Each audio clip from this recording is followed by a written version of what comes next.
Salamat po sa pagkatuloy mo rin ang gawain ng Shrine dito po sa Holy House Church. Tunay na buhay ang Panginoon. Naniniwala mo ba kayo buhay sa Jesus? Amen. Kung kunti ang naniniwala yan. Amen. Naniniwala ba kayo na si Jesus ay buhay? Amen. Hindi lang buhay siya. Ngayong gabi kasama natin siya. At pag hindi kayo mag-alala, pag maniwala kayo na si Jesus Christ ay kasama natin ngayong gabi, wala kayong sakit kahit na cancer na hindi kayo mag-alala. Sapagat nagsikir si mamatay, huling nabuhay. Ang lahat na sakit karamdaman ay kinuha na na. Kasama kalipa ko siya sa krus. Lahat ng problema natin ay kinuha na na. Kinuha na na. Kaya ngayon tayo ay mga anak na ng Diyos. Bilang anak ng Diyos, tayo ay mga tagapagmana ng kaharian ng Diyos. Amen? Ang ating Panginoon saan ba po ngayon? Nangangaral mabuting balita. Pagkatapos siya pangaral mabuting balita, lahat na sumampalataya, ano bang sakit karamdaman nila ay pinagagaling niya. Kahit na walang nakakakita, kahit na ay tinuro mo ng 12 anyos, makahimo lamang ng laylay na may Jesus, gumagaling, tumitigil ang pagturo. Kahit na patay, 4 na araw nakalibing, mabaho na si Lazaro. Subalit ang pinunta ni Jesus sa libingan. Nung tinawag ni Jesus si Lazarus, bumangon. Si Lazaro na 4 na araw nakalibing, mabaho na, bumangon at muling nabuhay. Ganyan katatuwa natin Diyos na kasama na yung gabi. He is the same yesterday, today, and forever. Kung paano binuhay si Lazaro, kahit na ngayong gabi, ang patay ay kaya buhay ni Jesus. Hello! Naniniwala na kayo? Nakasalalay sa pananalig natin kay Jesus ang kagalingan natin. Ang katubanan sa problema ng pangailangan natin ay nakasalalay sa paniniwala. Kung naniniwala ka na si Jesus Christ ay hinagin mo, pag hindi ka nagalilangan, check yun. Si Jesus ay naghihimala na sa buhay mo. Purihin ang Panginoon. Ngayon ang pagkakailangan. Ang ating Ebanghelyo ngayon, ito po ang Ebanghelyo sa linggong darating. Sarap na simbahan, patuloy ko ito pang babasahin. Sapagkat ito ang Ebanghelyo sa linggong darating. Napakinggan po ba ninyo? Hello? Napakinggan ninyo? Tungkol saan? Ito ang Ebanghelyo sa linggong darating. Tungkol sa kasalan sa Kana. Kasalan sa Kana. Ito ang unang himala na ginawa ni Jesus. May isang kasalan sa Kana, Galilea. Naroon yung nanay ni Jesus. Naroon si Jesus at naroon ang kanyang alaga.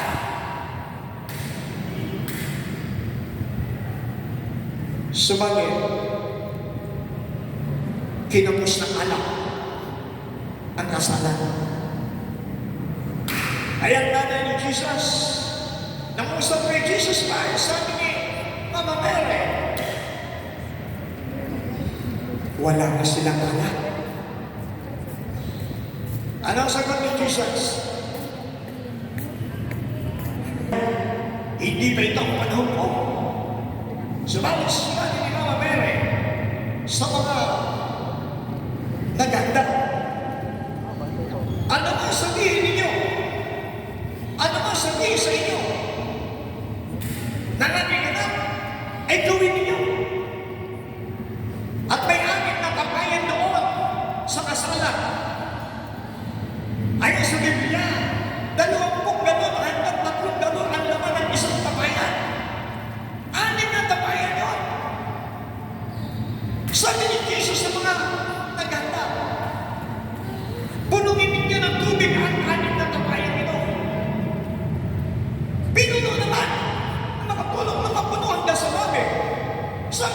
Jesus, sumalo kayo ngayon ng tubig sa pamayan at ibigay tungo sa tagapaganda ng nasimong santaan. Sumalo sila at ibinigay sa namahal na santaan ng tikman ang tubig na sigalat sa pamayan. Naging napakasarap na alak. Ang tubig na iwanan,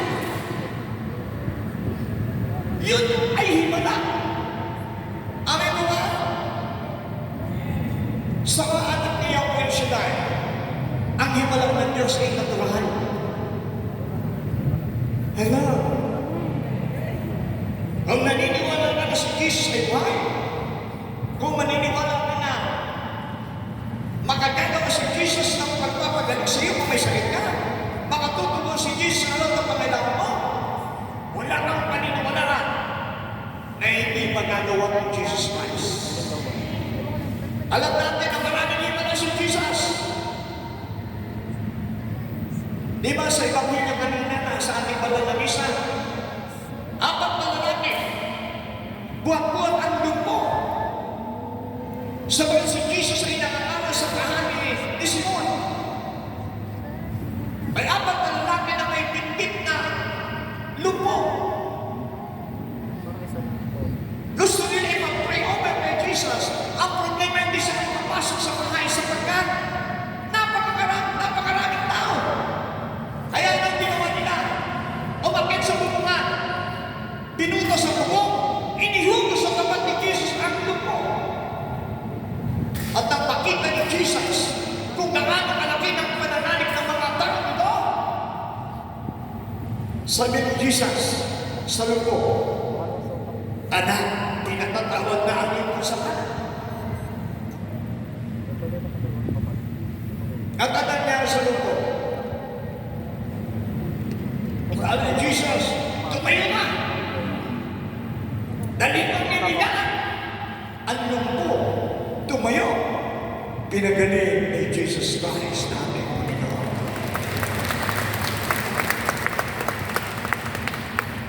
Yan ang mga gawa ng Diyos. Subalit pag tinanggap mo si Jesus Christ sa iyong puso, bilang Panginoon at sarili mo tagapagligtas, sabi sa John 15 verse 7, kung ang mga salita ko ay nasa puso ninyo, ako isa sa puso ninyo, at pag ako'y sumapuso ninyo, hindi ninyo lahat na kailangan ninyo, at ibibigay ko sa inyo. Purihin ang Panginoon. Hallelujah, hallelujah, hallelujah. Napakita po ba ninyo?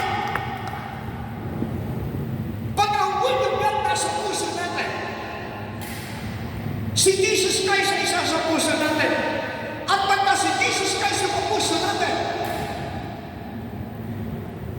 sabi nga ng aming minamahal na punong likod Baraway, pag si Jesus nasa puso natin, bulong lang natin, bulong pa lang natin, ibinibigay na ni Jesus Christ natin. Dito sa Biblia, pag ang wulog na daw nasa puso natin, paano mag-rema ang wulog na sa ating puso? Di ba pinakikinggan natin ang wulog na? Dito, kailangan wag lumabas yung dito. Kailangan ang wulog na napakinggan mo rito, bumaba sa puso mo. Dapat mag-rema ang wulog na sa puso mo. Yan ang sinasabi ng Panginoon. Kasi malinig, pag mapakinggan natin ang wulog, kasi pag pinakinggan naman natin, tapos pinalmas dito, may magagawa ba ang wulog na? May magagawa ba si Jesus sa atin? Gusto niyo pakinig tayo, pero pag hindi mo tinatanggap ang wulog na sa puso mo, baka hindi tayo bumalik.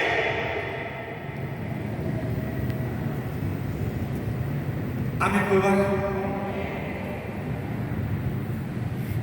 Ang kailangan natin pananalig, paniniwala. Yung ipag-ilis sa banal na misa, lumpo. Bakit gumaling?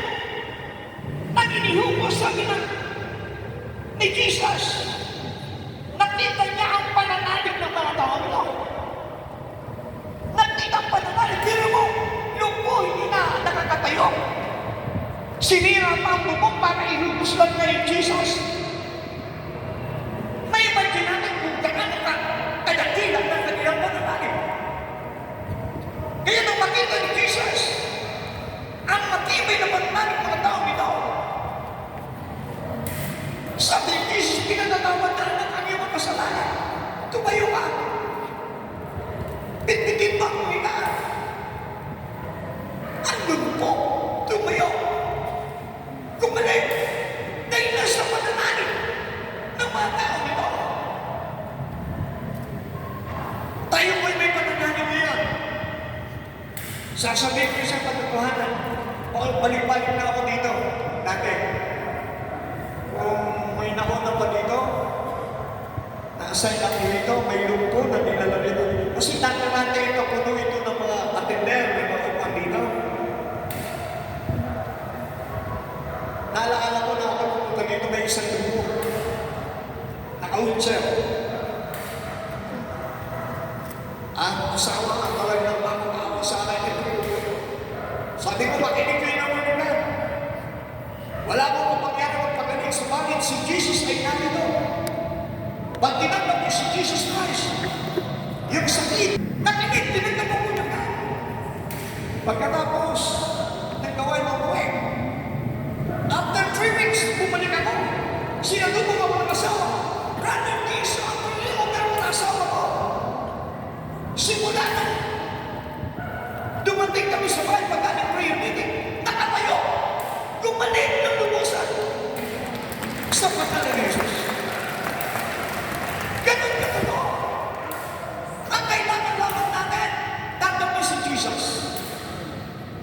Katulad sa ipamilya natin, tubig na nilalang. Si Jesus lamang ang makagagawa ka. Pero pag si Jesus ay nasa puso mo, sabi niya, yung ginawa niya ay magagawa ko rin. John 14, verse 12. Ano sa dawa? John 14, verse 12. Ang nananalig sa akin ay makagagawa ng mga ginawa ko.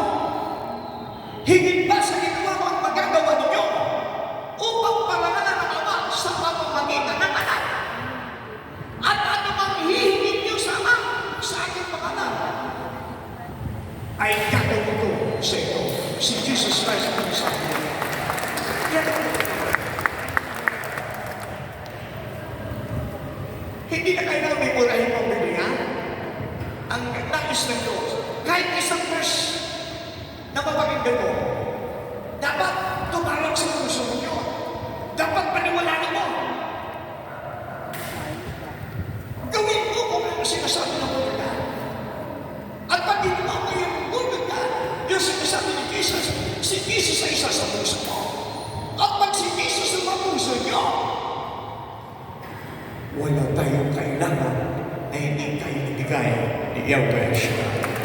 Hallelujah! Glory to God, glory to Christ Jesus, the Son of the living God.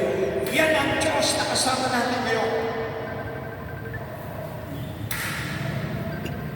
Itong tubig na ginawang ng alak, ginawang alak ni Jesus. Kaya din natin gawin yun. Siya may sabi, ulitin ko, John 14 verse 12. Naniniwala mo na sa ulit ka? Buhay yung mga salita ng Diyos. Hindi pa namatalas kayo sa ating tabak na magkabilang talim. Ito'y tumatagos sa pinangihimalan ng Espiritu at kaluluwa. Ang salita ng Diyos ay nakatataho ng iniisip kinabalak ng tao. Anong ibig sabihin? Hindi ko kayo kilala. Maging ako'y hindi kilala. Saman, ang bawat isa sa atin ngayong gabi, kilala ni Jesus Christ na kasama natin yun. At pag hindi ka magkalilanan sa presensya ni Jesus, gagawin ng Diyos yung mga imposible. Hindi natin nandito si Jesus. Amen. Sumabi sa Mateo 18, 19 hanggang 20. Dalawa o tatlo na nagkakaisa sa pananalangin. Sa pag-iingat ng bagay na kailangan nila. Si Kristo ay naroon sa kanilang kalagitnaan. Pagka tayo magkakaisa, wala tayong panalangin na itutugunin ng Diyos. Bakit? Si Jesus ay kasama natin. Amen po ba?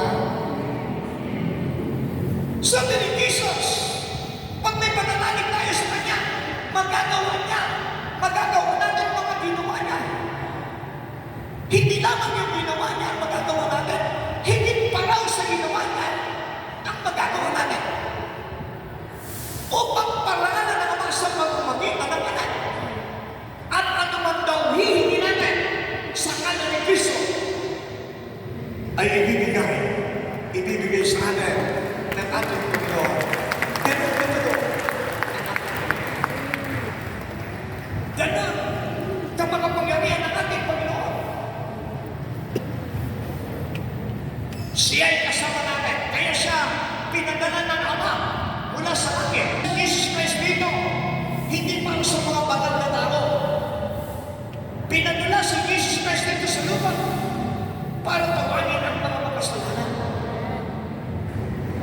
Para pagalingin lahat ng may sakit karamdaman.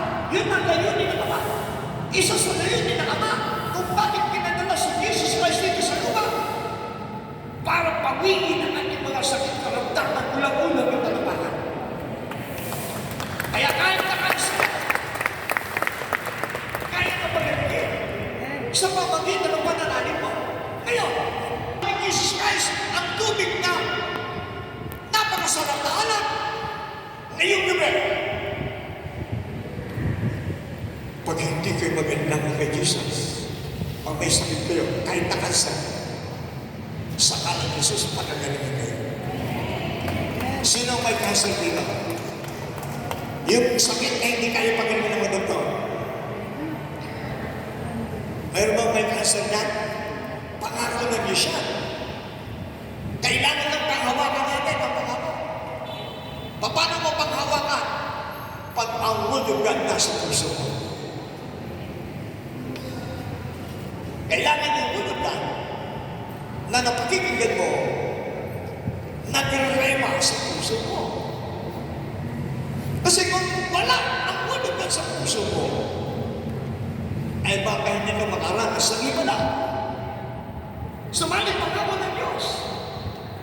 Pag ang salita niya ay nasa puso natin, siya ay sa puso natin. At pag siya ay sa puso natin, wala tayong hindi sa Diyos kahit imposible na hindi niya gagawin sa atin. Hallelujah! Glory, glory, glory, Christ Jesus, the Son of the living God. Naniniwala ba kaya? O sino ang may sakitan na hindi kaya pag-imundo ko? Ang kausap natin, si Jesus ngayon. Kaya ako narito, hindi sa akin mga salita. Ang ibinabahagi ko sa iyo ang salita ni Jesus na buhay at makapangyarihan. Ito ang magpapagaling sa inyo. Ito ang magpapalang sa atin. Amen? Himala ang ipinakita sa kasalan sa kanan. At ngayon gabi, pag hindi may magalilangan, tiyak yun, may himala sa ating buhay.